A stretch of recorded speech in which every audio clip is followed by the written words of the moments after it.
이 사람을 외모로 판단하지 말라라고 하는 권면에 이어서 야고보서의 가장 유명한 교훈인 행함이 없는 믿음은 죽은 것이다 라는 가르침이 이어집니다. 이것이 아마 야고보서의 전체 주제일 것입니다. 행함이 없는 믿음은 죽은 믿음이라는 것이죠. 14절입니다. 나의 형제들아, 만일 누가 믿음을 가지고 있다고 말하면서 행함이 없다면 그 유익이 무엇인가? 그 믿음은 그를 구원할 수 없지 않겠는가? 이 야고보는 행함이 없는 믿음은 죽은 믿음이라고 말합니다. 행하지 않으면 아무런 유익이 없다는 것이죠. 알고 있는 것, 믿고 있는 것, 그것을 행해야 그 믿음, 그 알미 우리에게 유익이 됩니다. 알고 있더라도 행하지 않으면 아무런 유익이 없습니다.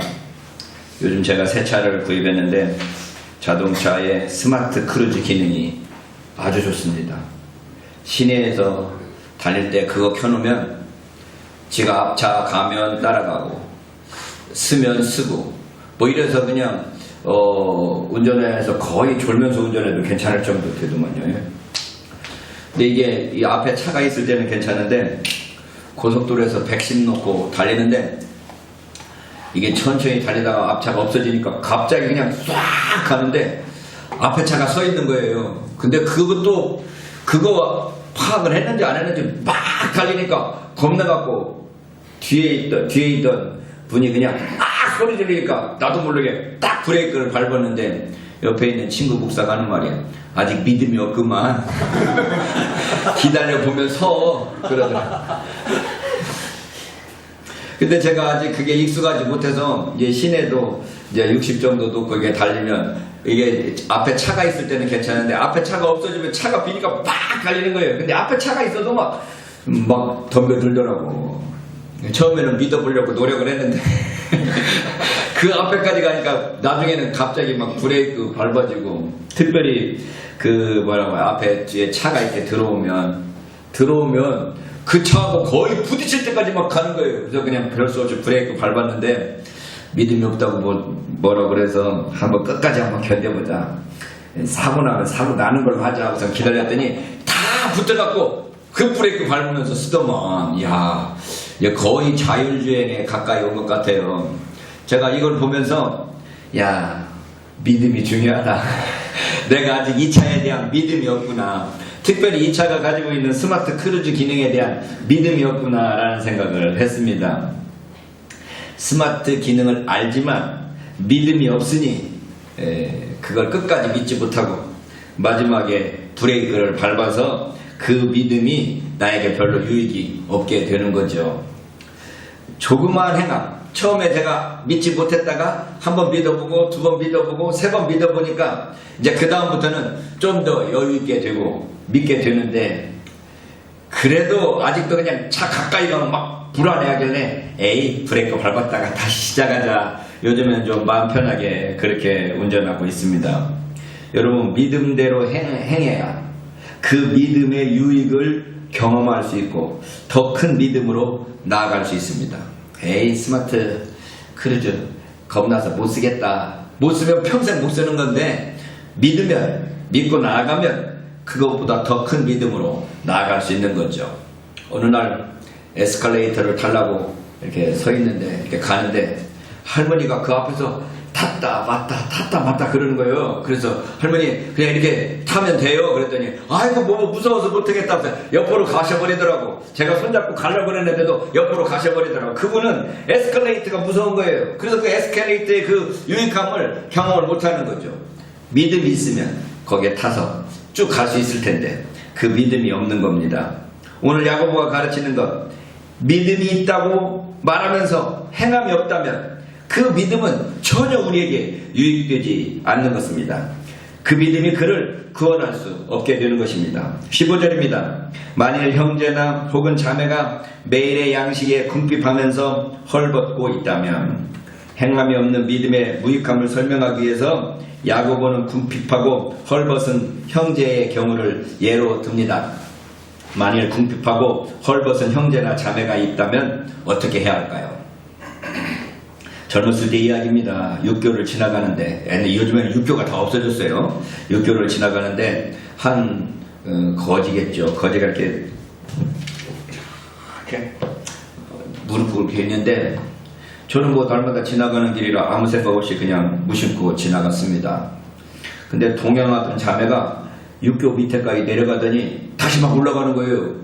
그래서 왜 올라가지 하고 따라 올라가 봤더니 그 거지애가 자기에 있는 먹는 걸 딱 내주고서는 이렇게 막 기도해주고 내려오더라고. 그래서 내가 옆에서 아니 갑자기 내려갔다가 다시 올라가고 그렇게 하는 건 뭐나 하면서 제가 굉장히 당황했습니다. 그러면서 속으로 나는 그런 생각 하나도 못했는데 자매라 참 특별하구나 라는 생각을 했습니다. 요 근래 그 자매 소식을 들었는데 미국 애틀란타에서 전도사를 하고 있다는 소식을 들었습니다. 야, 그렇게 긍휼을 베풀고 그렇게 사랑하던 사람이 목사님 사모님 되어서 또 이렇게 전도사로 일하는구나 라는 소식을 듣고 그 자매 소식을 들으면서 그 모습이 떠올랐습니다. 여러분, 헐벗고 있는 거지 앞을 그냥 지나가면서 아이고 이거 사회복지로 잘해야 되는데 저런 거지 있으면 안 되는데 하고 지나가든지 아무 관심 없이 무심하게 지나갈 수 있지만 그 자매는 자기가 그냥 무심코 내려갔다가 이래서는 안 되지 하고 다시 올라가서 자기에 있던 것들을 다 주는 모습을 보고 제가 많은 감명을 받았던 기억이 있습니다. 바로 지금 야고보가 바로 그런 예를 드는 거죠. 만일 누구 어떤 형제나 자매가 매일의 양식에 궁핍하면서 헐벗고 있다면 어떻게 할 것이냐 라고 하는 거죠. 16절입니다. 그리고 너희들 중에 누군가 그들에게 너희들은 평화 가운데 지내라, 너희들은 따뜻하게 하라, 너희들은 배부르게 하라고 말한다면서 그리고 그들에게 너희들이 몸에 필요한 것들을 주지 않는다면 그 말이 무엇이 유익하겠는가. 그들을 보고 어떤 사람들은 말로만 위로합니다. 평안하라, 몸을 따뜻하게 하라, 배부르게 먹어라 이렇게 말만 하면 그에게 무슨 유익이 있겠느냐라고 야고보가 묻는 것입니다. 오늘 우리 그 성경 읽으면서 이 성경에 해석을 해놓는 게 우리가 좀 이해하기 어렵게 해석해놓죠. 야, 너 왜 이 절기도 아닌데 달려가냐? 그래, 그 선지자한테 달려가냐? 그랬더니 여인이 하는 말이 평안을 위해서 간다 이렇게 말했잖아요. 뭐 우리나라 말로 표현하면 안부 부르러 인사하러 가는 겁니다. 이 정도 돼야 될 텐데 직역을 하다 보니까 안녕을 위해서 갑니다. 안녕하십니까? 라고 인사하러 갑니다. 인데 안녕을 위해서 갑니다. 이렇게 번역을 해버린 거죠. 어쨌든 지금 여기 너 평안하냐? 잘 있냐? 뭐 이런 말이겠죠. 평안하냐? 따뜻하게 해라. 배부르게 먹어라. 그 말이 아무 유익이 없다는 거죠. 말로만 하면 그에게 무슨 유익이 있겠습니까? 그 사람은 지금 먹기 싫어서 먹지 않는 것이 아니고 따뜻하게 하기 싫어서 따뜻하게 하지 않는 것이 아닙니다. 먹을 것이 없고 따뜻하게 해줄 것이 없기 때문에 지금 그러고 있는데 그 궁핍한 사람에게 말만 하는 것은 전혀 유익이 되지 않는다는 것이죠. 17절입니다. 이와 같이 만일 믿음이 행함을 가지고 있지 않다면 그것 자체를 따라 그것은 죽은 것이다. 믿음도 이와 같은 것이라는 것이죠. 행함이 없으면 죽은 것이나 다름없습니다. 행하지 않으면 없는 것이고 모르는 것입니다. 제가 아직 새 차를 잘 모르는데 새 차 기능에 오토파크 기능이 있다는 것 같아요. 제가 안 써봤어요. 뭔 말인가 하면 주차 공간이 좁으면 지 혼자 나왔다가 내가 내리고 누르면 지 혼자 들어가요.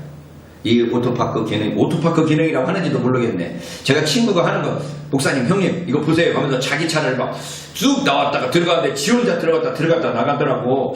제 차도 이 열쇠에 분명히 그 마크가 있는 폼을 봐서 제 차도 그 기능이 있을 텐데 제가 아직 그걸 다른 친구가 하는 걸 봤지 제 차는 아직 할 줄을 못합니다. 알지 못하기 때문이죠. 그래서 한번 만나면 이것 좀 알아야 되겠다, 이것 좀 물어봐야 되겠다 하는데 아직 못 만나서 못 물어보고 있습니다. 이번에는 반대로 믿음은 있는데 차에 대한 믿음이 좀 생겼는데 이 기능 분명히 있을 텐데 아는데 내가 그 기능을 모릅니다. 모르면 믿음이 있어도 아무 소용이 없습니다. 믿음은 어디서부터 출발하냐? 들음에서 출발한다고 그랬죠. 믿음은 들음에서 나며 그럴 때 그 들음이라는 건 뭔가 하면 지식이죠. 아는 것에서 출발합니다. 자기가 알아야 사용할 수 있고 믿음이 있어야 사용할 수 있습니다. 아는 것이 없으면 믿음도 없는 것이고 만일 믿음의 행함이 없으면 그 믿음은 전혀 유익하지 않습니다. 그러니까 먼저 알아야 되고 그거에 대한 믿음이 가해져서 그것이 행함으로 왔을 때 그게 우리에게 유익이 된다라고 하는 거죠. 자기가 아는 것에만 이렇게 그 테두리에서 못 벗어나기 때문에 참 더 자기의 지식, 자기의 알, 더 나아가서 믿음 이런 것들을 더 확장하지 못하는 것을 자주 봅니다. 특별히 우리나라는 6.25를 겪고 난 뒤에 어르신들이 공산당 하면 그냥 김일성이 전쟁했던 것만 생각했기 때문에 공산당은 없어져야 된다고 생각하면서 그 테두리에 머물러 있어 버리니까 대한민국이 더 나아가지를 못하는 거죠. 더 앞으로 전진하기 위해서는 좀 더 넓은 지식, 또 좀 더 넓은 믿음, 좀 더 넓은 행함이 있어야 되지 않겠나 하는 생각이 듭니다. 이란하고 이스라엘하고 지금 한바탕 폭격을 하고 주고받았다는 소식을 오늘 아침에 어제 뉴스에 떨어졌는데 그 나라들은 왜 그렇게 됐을까요? 이란은 왜 그렇게 됐을까요? 이스라엘은 왜 그럴까요? 이걸 알면 이제 좀 더 알아봐야 되고 좀 더 배워야지 그거에 대한 지식이 있고 그거에 대한 우리의 행동이 결정될 텐데 모르니까 이제 막무가내로 이스라엘은 우리 편, 이란은 나쁜 놈 편 뭐 이렇게 돼버리는 거죠. 그 배후에서 미국이 어떤 역할을 했는가를 또 알면 미국에 대해서 또 욕도 나올 만한데 그걸 모르니까 이란, 이라크만 욕하게 되는 거죠. 먼저 믿음이 있기 전에 알미 있어야 되고 지식이 있어야 되고 그 지식에 대한 내 믿음을 첨가해서 그게 행함으로 나타나야 그게 우리에게 유익이 된다. 이게 우리 모든 삶에서 다 적용할 수 있는 말씀이 아닐까 하는 생각이 듭니다. 그래서 18절에 보면 오히려 누군가 말할 것이다. 너는 믿음을 가지고 있다. 그리고 나는 행함을 가지고 있다. 너는 나에게 행함이 없는 네 믿음을 보여봐라. 그리고 나는 너에게 나의 행함으로부터 믿음을 보일 것이다. 야고보의 설명이 이어집니다. 어떤 사람이 너는 믿음이 있고 나는 행함이 있으니 행함이 없는 네 믿음을 내게 보이라. 나는 행함으로 내 믿음을 내게 보이리라 라고 말한다면 행함이 없는 믿음은 대꾸할 말이 전혀 없다는 것입니다. 보이지 않는 바람이라도 보이는 바람결, 바람이 부는 거라는 것을 나뭇잎을 보든지 어떤 피부에 와닿는 것을 보고 그것들을 알 수 있습니다. 바람을 볼 수 없지만 보이는 것에 의하여 보이지 않는 것을 증명할 수 있는 것처럼 보이지 않는 믿음이지만 그 행함으로 믿음을 보여줄 수 있는 것입니다. 아니, 그 믿음이 그러한 행함으로 나타나는 것입니다.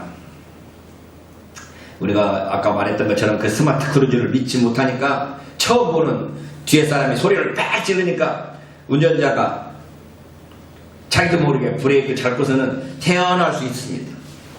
우리의 믿음이 주님으로부터 들었던 바 그 말씀이 우리에게 믿음이 되고 우리에게 확신이 되면 그 어떤 상황에서도 그 믿음에 걸맞는 행동, 그 믿음에 걸맞는 태도를 할 수 있는 거죠. 그래서 네가 믿음이 있으면 그 믿음이 어떤 행함, 어떤 태도로 나타나는지 나에게 보여달라고 야고보가 말하는 것입니다. 19절 너는 하나님이 한 분이시라는 것을 믿고 있다. 너는 잘하고 있다. 귀신들도 믿고 있다. 그리고 그들은 떨고 있다. 믿음이 있다는 것은 잘하는 것입니다. 아는 것은 잘하는 것입니다. 아는 것만큼 보인다고 그러지 않습니까? 하나님이 한 분뿐이라고 믿고 아는 것은 잘하는 것입니다. 그런데 그것을 귀신들도 알고 있고 귀신들도 믿고 있습니다. 그래서 귀신들조차 하나님 앞에서 두려움으로 떱니다. 하나님이 어떠한 분이신지를 알기 때문에 그 알미, 그 귀신으로 하여금 떨게 만드는 거죠.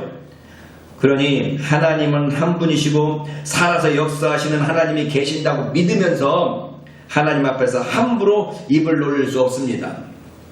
하나님 까불면 죽어라고 외칠 수 있다면 그 사람은 하나님을 알지 못할 뿐만 아니라 하나님을 믿지 않는 사람입니다. 귀신들도 믿고 떠는데 믿는 사람이라고 그러면서 그 앞에서 두렵고 떨림으로 행하지 않는다면 그 행함이 없다면 믿음이 있다고 말할 수 없을 것입니다. 귀신도 알고 떠는데 사람이 하나님을 안다 하면서 경외심을 보이지 않는다면 믿음이 없는 것입니다.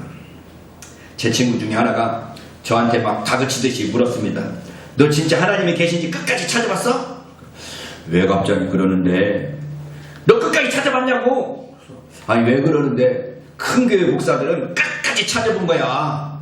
니는 작은 교회 하니까 그거 아직 못 찾아본 거야. 그래서 아니 큰 교회 목사님 어떻게 찾아봤는지, 큰 교회 목사님이 하나님이 있는지 없는지 끝까지 찾아봐가지고 결론을 낸 거야. 그래서 그렇게 사는 거야. 뭔 말인지 이랬어요. 큰 교회 목사들이 지들 맛대로 하면서, 지들 멋대로 하면서 교인들 속이고 막 돈 착취하고 이런 모습들이 왜 그렇게 되냐? 그 사람들은 끝까지 하나님이 계신지 물어봐갖고 진짜 하나님이 없구나라는 걸 알아가지고 그렇게 지들들 맘대로 거짓말한다 이거예요. 야, 야 그렇게까지 말해야 되냐? 내가 그랬습니다만은 여러분, 우리 하나님이 계시다고 정말 믿고 하나님이 살아서 역사하시는 분이라고 믿는다면 말 한마디라도 정말 그 하나님 앞에서 삶을 살게 되는 거죠.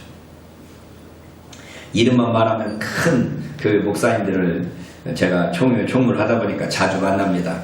지난번 어느 행사에 가는데 우리 총회장 목사님하고 같이 가서 만났는데, 이제 저희들이야 뭐 큰 교회 목사님 보나 안 보나 뭐 별 상관 없습니다. 쥐가 큰 목사면 나도 목사인데, 그러면서 이렇게 당하고 그렇게 대하고, 우리 김영정 목사님도 뭐 장관 대통령도 무섭지 않은 사람이잖아요, 그 양반. 근데 이제 이렇게 가다가 다른 목사님들은 그 목사님, 아유 목사님 알지도 못하면서 막 인사하는데, 김 목사님이 딱 눈을 마주쳤는데, 너 목사냐? 나도 목사다. 멀뚱했더니 그 사람이 그 얼굴 표정이 갑자기 막 바뀌더라는 거야. 그러면서 그 김 목사님 느끼기를 저게 내가 아는 체 안 한다고 얼굴 표정이 바뀌는데, 이런 생각을 했다는 거예요. 뭐 그것이 진짜 그랬는지 안 했는지 모르지만 자기가 그렇게 하나님처럼 마치 하나님과 같은 존재로 대우를 받다 보니까 그렇게 자기를 대우하지 않는 사람 보면 이 얼굴색이 변하는 거죠. 네가 나를 몰라봐? 이렇게 하는 거죠. 그런 것들이 이 성장 가도하게 되면 대접받는 것을 당연하게 여기고, 자기가 하나님의 종인데 마치 하나님처럼 그런 모습들이 보여지는 거죠. 우리가 그래서 의전이라는 게 있잖아요. 의전. 대통령은 대통령으로서 의전하고, 목사는 목사로서 의전, 이렇게 대우하는 게 있는데, 대우하는 사람은 물론 그렇게 대우해야죠. 근데 대우받는 사람은 항상 그 대우가 당연하다고 생각하면 안 되는 거죠. 자기 자리 때문에 그런 대우를 받는 걸로 알아야 되는데, 그 자리가 없어졌음에도 불구하고 나는 당연히 그렇게 받아야 될 걸로 착각하는 사람들이 많습니다. 그 자리 때문에 대우받는데. 그래서 옛날 이솝 우화가 있지 않습니까?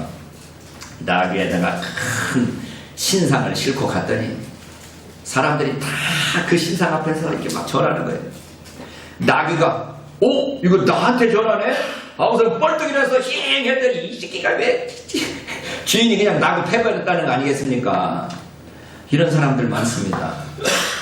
자기 자신이 가지고 있는 권력, 자기가 가지고 있는 어떠한 그 의전 같은 것들을 받을 때, 내 자리가 이렇게 만들어주는구나. 나는 그 자리를 수행하는 사람에 불과하고 종에 불과하다라는 생각을 해야 되는 거죠. 그것들을 모르고 자기가 그냥 그래 잘나서 그렇게 된 것처럼 하다가 하루아침에 몰락하는 사람들이 우리가 많이 볼 수 있지 않습니까? 20절에서 야고보가 외칩니다. 그리고 너는 행함들이 없는 믿음이 헛것이라는 것을 알려고 하는가? 오 허탄한 사람아. 야고보는 행함이 없는 믿음이 헛것이라는 것을 증명하기 위해서 구약성경의 예를 듭니다. 성경을 보자는 것입니다. 야고보는 행함이 없는 믿음이 헛것인 줄을 알지 못하는 사람들을 허탄한 사람이라고 부르고 있습니다. 허탄한 사람아 이렇게 부르고 있는데, 이 표준역에서는 어리석은 사람이라고 번역하고 있네요. 행함이 없는 믿음이 헛것이라는 것을 모르면 그건 어리석은 사람이라는 거죠. 21절에 우리들의 조상 아브라함은 그의 아들 이삭을 제단 위에서 드린 후에 그 행함으로 의롭다 하심을 받지 않았는가. 여기에서 야고보는 아브라함을 거론합니다. 여러분들이 성경을 알고 있으면 바울도 아브라함을 통해서 이신칭의 믿음으로 말미암아 의롭게 된다라는 것을 가르치기 위해서 아브라함을 인용했던 것을 기억할 것입니다. 창세기 15장 6절에 아브라함이 여호와를 믿으니 여호와께서 이를 그의 의로 여기시고 라고 말하고 있는 이 말씀을 바울은 인용해서 아브라함이 믿음으로 의롭게 됐다라고 역설하고 있는데, 야고보 역시 아브라함을 인용하면서 행함을 강조합니다. 아브라함이 이삭을 하나님께 바침으로써 마침내 의롭다고 인정되었다는 것입니다. 창세기 22장 사건이죠. 아브라함이 이신칭이 되었지만 야고보에 의하면 이행칭이 행함으로 의롭게 되었다는 것입니다. 이 창세기 22장 사건을 우리가 길게 설명할 수도 있겠지만 야고보서의 연대를 늦은 연대로 취하는 학자들은 이러한 가르침이 바울의 가르침을 알고 있어야 가능하다고 생각해서 야고보가 바울의 이신칭의 가르침을 교정하거나 반박하기 위해서 같은 아브라함의 이야기를 통해서 이행칭의를 강조한다고 보고, 그래서 야고보의 연대가 야고보서의 연대가 바울의 연대보다 조금 더 늦어야 한다라고 주장하기도 합니다. 여기에서 바울은 아브라함의 초기 행적을 인용하고 있지만, 그래서 아브라함이 하나님을 맨 처음에 만났을 때 하나님께서 하신 그 말씀을 믿었다라고 말하고 있지만, 야고보는 아브라함의 후기 행적을 인용한다는 것이 중요할 것 같습니다. 믿음이 성장함으로써 그 믿음대로 행할 수 있다는 것을 알 수 있는 것입니다. 믿음이 더 큰 믿음을 가지고 오며 더 큰 믿음이 더 큰 행함을 가지고 옵니다. 아까 예를 들었던 스마트 크루즈 같은 기능 처음 사용할 때는 믿음이 없어서 브레이크를 자주 밟게 되지만 몇 번 믿고 브레이크를 밟지 않은 이후에는 마음이 편하게 브레이크를 밟지 않고 급속도를 즐겨봅니다. 막 하는데 끝까지 한번 버텨보자. 끼익 쓸 때 이거 진짜 잘 듣는데 나중에 큰 사고 날지 모르겠습니다. 적은 믿음이 큰 믿음으로 성장하기 위해서는 적은 믿음이라도 실행해 봐야 됩니다. 그 경험이 쌓여서 마침내 더 큰 믿음이 되는 것입니다. 그래서 성경에서 말하죠. 믿음으로 말미암아 믿음에 이른다. 이 말이 무슨 말인가 하면 작은 믿음으로부터 출발해서 더 큰 믿음으로 나아가는 것입니다. 제가 오늘의 말씀 성경 암송 구절에서도 그 말씀이 나옵니다. 주의 광명 중에 우리가 광명을 보리이다. 우리가 빛을 보기 위해서 빛이 있어야 됩니다. 하나님의 영광을 보기 위해서 하나님의 영광이 있어야 하나님의 빛을 볼 수 있습니다.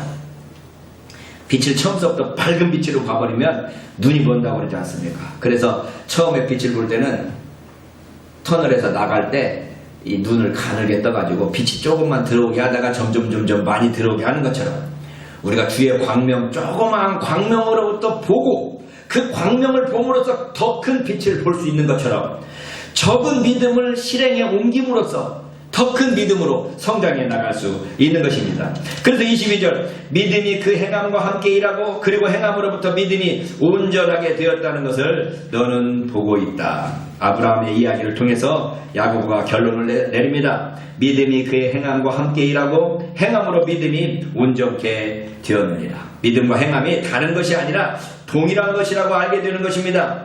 믿음과 행함은 손바닥의 양면과 같습니다. 한쪽이 믿음이면 다른 쪽은 행함입니다. 한쪽이 행함이면 다른 쪽은 믿음입니다. 그래서 그 믿음이 행함으로 나타나게 되어 있다는 것입니다. 23절 그리고 아브라함은 하나님을 믿었다. 그리고 그것은 그에게 의로 여겨졌다고 말하고 있는 그 기록은 성취되었다. 그리고 그는 하나님의 친구라고 불려졌다. 여기에서 야고보는 바울이 인용했던 말씀을 인용하여서 믿음으로 옳게 된 아브라함이 행함으로 그 믿음이 성취되었고 마침내 하나님의 벗이라고 불려졌다고 가르칩니다. 믿음으로 말미암아 하나님의 친구, 하나님의 벗이 됩니다. 우리 주님의 가르침이 떠오르죠. 요한복음 15장입니다. 사람이 친구를 위하여 자기 목숨을 버리면 이에서 더 큰 사랑이 없나니. 친구를 위해서 죽어줄 수 있는 그 사람이라면 더 큰 사랑이 어디 있겠습니까? 너희가 나의 명하는 대로 행하면 곧 나의 친구라. 이제부터는 너희를 종이라 하지 아니하리니 종인 주인의 하는 것을 알지 못함이라. 너희를 친구라 하였노니 내가 내 아버지께 들은 것을 다 너희에게 알게 하였음이니라.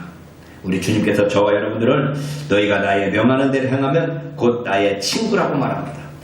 그리스도의 명령을 순종함으로써, 다시 말하면 그리스도를 내가 믿는 그 믿음으로 그 믿음대로 행하면 그리스도를 친구로 둘 수 있는 사람이 그리스도인인 것입니다.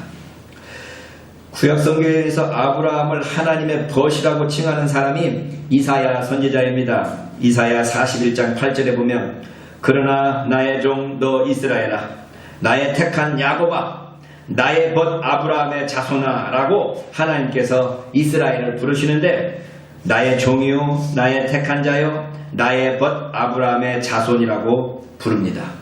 하나님께서 아브라함을 나의 친구 아브라함의 아들. 제가 아이들 만나면 참 이게 내 자식 같죠. 내 아들 같지 않습니까? 그걸 참 그런 것들을 못하는데, 친구들 아들 만나면 용돈이라도 이렇게 주고 그래야 되는데, 그런 걸 못하다가 어느 날 문득 그래 이럴 때 애들한테 용돈 주면 괜찮겠다 해서 애들한테 용돈을 딱 줬더니 그 녀석들이 나중에 커서도 그 나한테 용돈 줬던 그 목사님 아빠 친구 뭐 이렇게 말하더라는 말을 들었습니다. 하나님이 나의 벗 나의 친구 아브라함의 아들, 나의 친구 아브라함의 자손이라고 이스라엘을 지금 부르는 것입니다. 그리고 이어서 말씀하십니다. 그 자손에게 두려워 말라, 내가 너와 함께함이니라. 놀라지 말라, 나는 내 하나님이 됨이니라. 내가 너를 굳세게 하리라. 참으로 너를 도와주리라. 참으로 나의 의로운 오른손으로 너를 붙들리라. 이사야 41장 10절. 이 말씀을 바로 그 앞에 나의 벗 아브라함의 자손아 하면서 그 아브라함의 하나님의 친구 아브라함의 자손에게 그 말씀을 하는 것입니다. 이 이사야 41장 10절은 저희 어머님이 가장 좋아하는 말씀이라고 저한테 항상 해줬던 말씀입니다. 가장 좋아하는 말씀, 어떻게 엄마가 그 말씀을 좋아하게 됐어? 그랬더니 교회에 가서 신년 예배를 갔는데 주머니에서 하나 꼽아라서 주머니에서 말씀 꼽아라서 꼽았는데 그 말씀이 꼽아져서 그 뒤부터 자기가 그 말씀 좋아했다는 말을 하더라고요. 두려워 말라, 내가 너와 함께함이니라. 놀라지 마라, 나는 네 하나님이 됨이니라. 이 말씀을 누가 하느냐? 그러면 하나님의 친구 아브라함의 자손에게 하는 거예요. 믿음은 하나님을 친구로 만듭니다. 하나님과 사귈 수 있게 합니다. 아브라함이 하나님을 믿음으로 의롭게 되었으며 하나님의 벗이 되었습니다. 그리하여 하나님과 함께 함으로써 두려움 없이 굳세게 나아갈 수 있습니다. 그 자손에게도 두려워 말라, 내가 너와 함께함이니라고 말씀하시면서 하나님의 벗인 아브라함의 자손들에게 하나님께서 위로의 말씀을 주고 계십니다. 사랑하는 자매 여러분, 이사야 41장 10절입니다. 두려워 말라, 내가 너와 함께하리라. 놀라지 말라, 나는 네 하나님이 됨이니라. 내가 너를 굳세게 하리라. 참으로 너를 도와주리라. 참으로 나의 의로운 오른손으로 너를 붙들리라. 저 여러분들에게 하나님께서 바로 그렇게 말씀해 주시기를 참으로 소원합니다. 24절입니다. 사람은 행위로부터 의롭다 하심을 받지 오직 믿음으로만은 아니라는 것을 너희들은 보고 있다. 야고보의 결론이 바로 여러 표현으로 반복됩니다. 24절 역시 결론처럼 들리죠. 사람이 행함으로 의롭다 하심을 받고 믿음으로만 아니니라. 학자들은 이러한 표현이 바울의 이신칭의의 복음을 보완하기 위한 야고보서의 기록 목적이라고 평가하기도 합니다. 야고보는 이행칭의를 통하여 이신칭의의 복음을 더 견고하게, 더 확실하게 가르치고 있습니다. 이 창녀인 라합 역시 사자들을 접대한 후에 그리고 다른 길로 나가도록 한 후에 그는 행함으로부터 의롭다 하심을 받았다. 이행칭의의 교훈은 구약 성경에서 얼마든지 찾아낼 수 있을 것 같습니다. 아브라함만 그렇습니까? 야고보는 라합의 경우를 인용합니다. 라합의 이야기는 여호수아 2장에 나옵니다. 히브리서 저자도 라합의 믿음을 칭찬하죠. 믿음으로 기생 라합은 정탐꾼을 평안히 영접하였으므로 순종치 아니한 자와 함께 멸망치 아니하였도다. 라합은 하나님을 믿었고 그 하나님께서 이스라엘 백성들을 택하셔서 그들을 보호한다는 것을 알았기 때문에 그 이스라엘 백성의 그 스파이를 살려주고 도망갈 길을 열어주었습니다. 그 믿음이 순종을 이끌어내며 그러한 순종이 바로 야고보가 말하는 믿음의 행함입니다. 26절입니다. 왜냐하면 영이 없는 몸이 죽은 것 같이 이와 같이 행함이 없는 믿음도 죽은 것이다. 그리하여서 야고보의 교훈이 완성됩니다. 야고보 2장 26절, 우리가 암송해도 좋은 말씀이죠. 영혼이 없는 몸이 죽은 것 같이 행함이 없는 믿음은 죽은 것이니라. 한번 암송해 볼까요? 시작. 영혼이 없는 몸이 죽은 것 같이 행함이 없는 믿음은 죽은 것이니라. 영혼이 없는 몸을 우리가 뭐라고 하는지 아세요? 시체라고 합니다. 야고보는 행함이 없는 믿음을 그 시체와 같은 죽음이라고, 그 시체와 같은 죽은 믿음이라고 말합니다. 아무런 유익이 없다는 것이죠. 행함이 없는 믿음은 죽은 시체와 같이 아무런 유익이 없습니다. 어느 날 한 유명한 줄타기 광대가 나이아가라 폭포 위에 외주를 설치하고 사람들을 초청했습니다. 내가 이 외주를 다 보겠습니다. 많은 사람들이 그것을 구경하기 위해서 모였습니다. 이 사람이 아무것도 들지 않고 그 외주를 타고 건넜습니다. 사람들이 박수를 쳤어요. 그래서 그 다음에 이 사람이 수레를 끌고 그 외주를 건너갔습니다. 와, 이게 맨손으로 하는 것도 끝내주는데 수레를 끌고 가서 그렇게 외주를 탔으니 얼마나 사람들이 감동했겠습니까? 환호성을 질렀습니다. 그 다음에 이 사람이 그 열광한 사람들에게 물었습니다. 여러분, 제가 이 수레에 사람을 태우고 건널 수 있다고 믿으십니까? 그랬더니 사람들이 와, 믿습니다. 한번 해봅시다. 그래서 그 광대가 물었습니다. 좋습니다. 자, 그럼 누가 이 수레에 타시겠습니까? 조용하죠.